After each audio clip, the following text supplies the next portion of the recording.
Greetings. This is a demonstration for heat rush for DESS of UPMin now. And now I will be introducing to you how to administer first aid on heat rush. So heat rush is a preliminary phase of sweat glands inflammation. So in our body, there is about 4 million sweat glands concentrated on the face, the armpits, and our groin part. So when there is too much heat, our body tries to balance homeostasis, maintain homeostasis.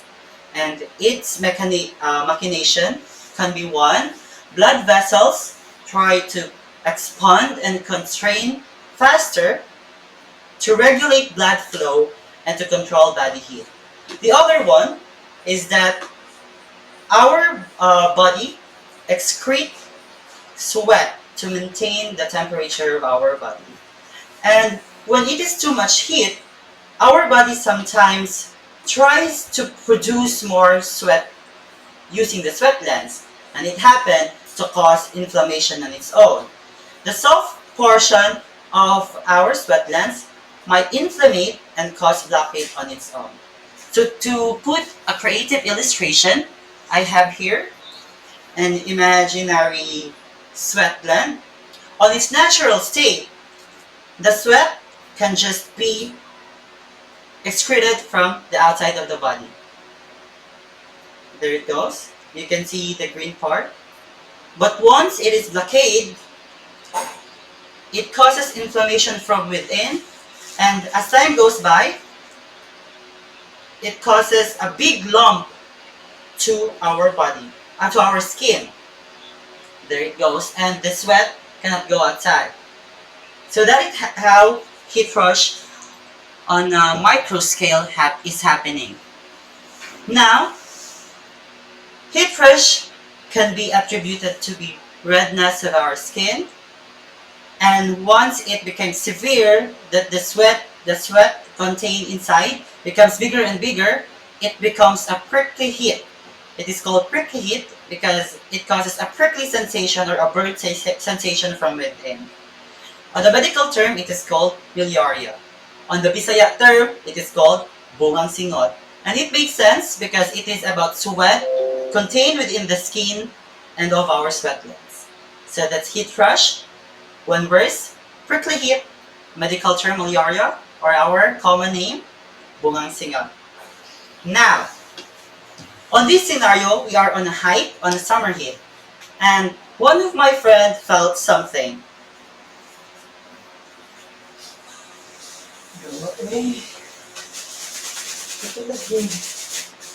Nasa ka? Hingit sa lobby? First time yung na-feel? Nasa man ka? Sige daw, tanggala doon na.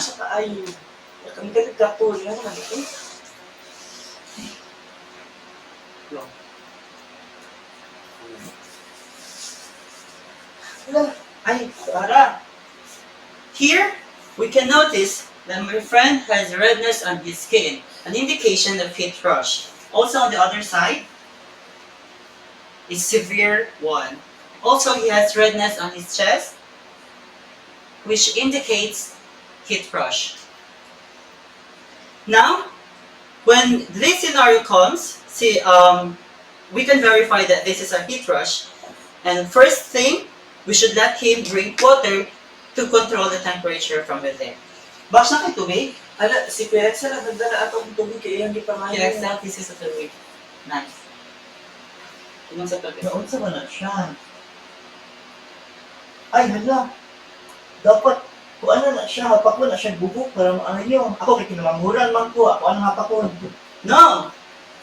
On contrary to the common belief, there is no need to use hair of the youngest child of the family para mawala ang katol-katol. The big no-no about that because it might cause bacterial infection instead of helping. Also, ay, palit na lang kong daw-daw kay para mabutang anak kay balo kong daw-daw. Ay, naman na yung pulbos diri. Pero, also a big no-no. On the contrary, Using a talcum powder, yes, it can give an instantaneous relief, but on the actual part, on the microscopic sense, it just will add up to the blocking. It will just blockade further the sweat glands of our patient. So that's a big no-no. Thank you, pero ako nabahala ni. Sis, ayaw kalaton, kaya heat rush, okay lang na siya. Relax lang. Ang kailangan na to, tanggalan ng jacket para maluwag-luwag ang imong ano.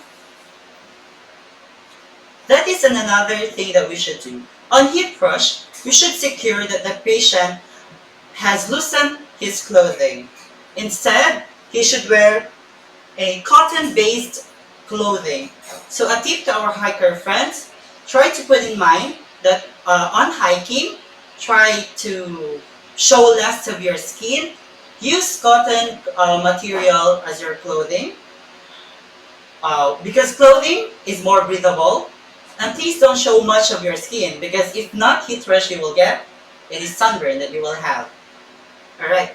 So, since napamata karon sa bundok nung syempre, di ba makaligo dayon-dayon. Pag-abot na to niya sa Lake Holon, kailangan niyo maligo dayon ha para ma-regulate niyo yung imuhang temperature karon. So for now, mangita ta og lotion, mas mayon ta og na ay calamine or hydrocortisone na lotion no, kay mo na siya makapaayo unta, pero try na itong mangita og water-based na lotion sa itong mga babae na friends. Sis na kay water-based na lotion dira? Jane at Anasha. Ay, thank you Jane. So we have here an extra moisturizing water-based lotion. Also, upon checking, it is free from alcohol. Sis, ba't nga ito na sis? Ayaw, ulang yun ng katon-katon ha? Arang-arang ba? Mas nawala ako katulad. Sige. Also, the cause of itchiness and the prickly sensation is the dryness of the skin due to heat. And putting moisturizer can give an ease to it. Also, let's make sure that it is alcohol-free because instead of soothing the sensation or the pain from it, it will just worsen because of the alcohol. So now, we made assured that heat rush is not a serious one and will not cause any further harm to him. We assured him. Also, sooner or later, he or she will take a bath. And also give moisturizing cream to his or her feeling right now. So for future reference, try to avoid heat rush. Try not to be under extreme heat, be it from the sun, be it from the furnace, or also